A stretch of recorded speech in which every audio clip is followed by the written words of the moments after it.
Wow, ikaw na nga talaga ang hinihintay ko. At mabuti naman napadpad ka sa video kong ito.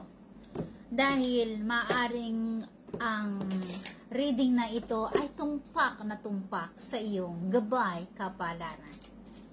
So tingnan natin ano nga ba ang pwedeng imensahe sa iyo ng iyong guidance, ng inyong horoscope reading. Alright, here we go.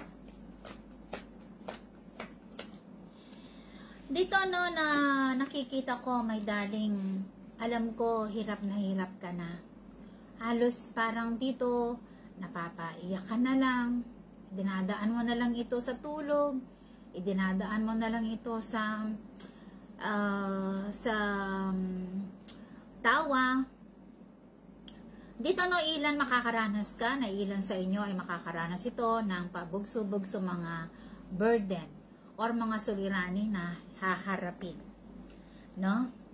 At kung ikaw ay lalo-lalo na dito no, nasaktan ka, na talagang dito no, hindi mo matanggap-tanggap ito. Sa sobrang pagtitiis mo, sobra kang nagtiwala, sobra ka namang niloko. Dito mararanasan mo sa buhay mo na dito ay sa tuwing ikaw ay magmamahal ka, hindi mo mahanap-hanap ang tunay mong kaligayahan. Na dito sa umpisa ang pag-ibig mo ay maganda. At the end parang ito na-irritable ka na or something na gusto mong maramdaman ang tunay na kaligayahan at ang tunay na pag-ibig, hindi mo siya nararamdaman na hindi ka nagiging kontento. Pero ang sabi niya dito, kung ikaw ay na-broken hearted ka, sabi naman daw niya, merong mas magandang paparating. So dito kung naman itong mga suliranin mo, lahat na lang, lagi na lang itong merong hadlang. Okay? Na dito ay sunod-sunod ito, nagkaroon ka ng matinding burden. So kailangan mo maging matatag ka. At kapag nalampasan mo na daw itong mga pagsubok na to, sobra naman ang ginhawang darating sa buhay mo, na dito ay magkakaroon ka ng overflow na katagumpayan, overflow na katagumpayan at overflow na kaginhawaan, na maaaring pagdating ng araw, ikaw ay maging millionaire ka or hawak ka ng limpak-limpak na salapi or meron kang basta mapupuntahan na magpapabago sa iyong takbo ng buhay mo or pag-ibig ito na magpapabago ng takbo ng buhay mo.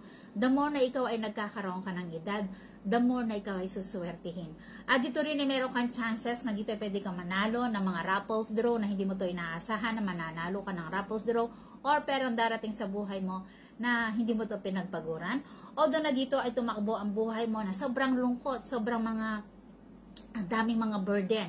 By this time, binibigyan ka ng universe mo, tatakbo ang buhay mo, na dito ay magiging happy ka at meron kang hindi mo to inaasahan na travel na ora-orada itong aalis ka. Okay? Kung kailan naghihintay ka, parang sumusuko ka, tapos bigla naman palang itong tatawagan ka or meron kang travel na hindi mo to inaasahan.